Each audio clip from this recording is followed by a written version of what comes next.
Hi hello friends, ನಮಸ್ತೆ. ಪಾವಗಡದ railway station ಹತ್ರ ಇದ್ದೀವಿ.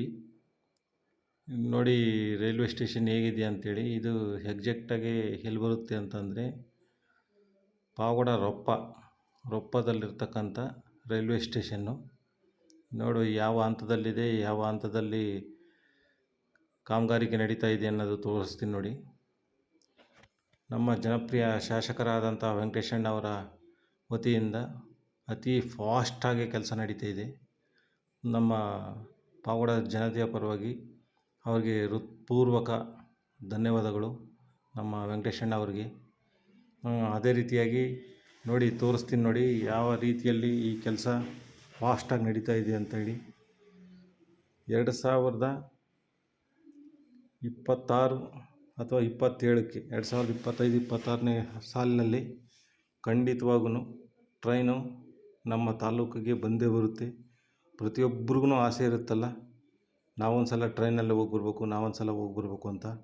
ಅದು ಖಂಡಿತವಾಗೂ ಕನಸು ನನಸಾಗೋದ್ರಲ್ಲಿ ಯಾವುದೇ ಸಂದೇಶ ಇಲ್ಲ. ದಯವಿಟ್ಟು ಈ ವಿಡಿಯೋ ನೋಡ್ತಕ್ಕಂಥವ್ರು ತುಂಬ ಜನಕ್ಕೆ ಶೇರ್ ಮಾಡಿ, ಲೈಕ್ ಮಾಡಿ, ಬೆಲ್ಲೈಕನ್ ಒತ್ತಿ, ಮತ್ತು ನಮ್ಮ ಯೂಟ್ಯೂಬ್ ಚಾನಲನ್ನು ಸಬ್ಸ್ಕ್ರೈಬ್ ಮಾಡಿ. ನಮ್ಮ ಯೂಟ್ಯೂಬ್ ಚಾನಲ್ ಹೆಸರು ಮಂಜು ಉಮಾ ಅಂತೇಳಿ. ನೋಡಿ ಅಲ್ಲಿರ್ತಕ್ಕಂಥ ಒಂದು ವ್ಯೂ ಯಾವ ರೀತಿ ಇದೆ, ಯಾವ ರೀತಿ ಇಲ್ಲ ಅನ್ನೋದು ಈ ಸಂಪೂರ್ಣವಾಗಿ ಈ ವಿಡಿಯೋದಲ್ಲಿ ತೋರಿಸ್ಕೊಡ್ತೀನಿ. ಇವಾಗ ಎಲ್ಲೆಲ್ಲೋ ಇರ್ತೀರ ಬೇರೆ ಬೇರೆ ಕಡೆಯಲ್ಲಿ, ನಮ್ಮ ಪಾವಗಡಕ್ಕೆ ಟ್ರೈನ್ ಬರುತ್ತಂತೆ, ಇನ್ನೂ ಯಾವಾಗಪ್ಪ ಅಂತ ಕೇಳ್ತಾನೆ ಇರ್ತೀರ.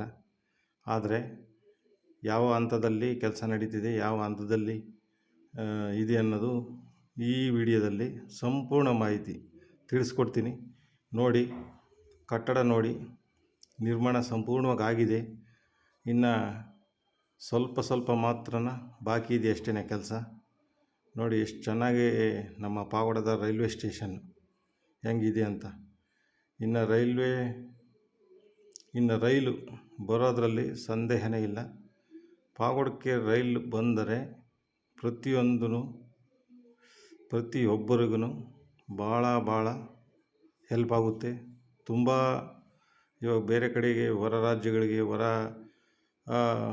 ಹೊರ ಡಿಸ್ಟಿಕ್ಗಳಿಗೆ, ಯಾವುದೇ ಥರದ ಡಿಸ್ಟಿಕ್ಗಳಿಗೆ ಇಲ್ಲ ರಾಜ್ಯಗಳಿಗೆ ಹೋಗಬೇಕು ಅಂದರೆ ತುಂಬ ಕಡಿಮೆ ವೆಚ್ಚದಲ್ಲಿ ಬರ್ಬೋದು. ದಯವಿಟ್ಟು ಪ್ರತಿಯೊಬ್ಬರೂ ನಮ್ಮ ವಿಡಿಯೋ ಮಾಡ್ತಿರೋ ಉದ್ದೇಶ ಪ್ರತಿಯೊಬ್ಬರಿಗೂ ಹೆಲ್ಪ್ ಆಗಲಿ ಅಂತ. Okay, thank you, bye. Next ವಿಡಿಯೋದಲ್ಲಿ ಸಿಗ್ತೀನಿ. ಓಕೆ.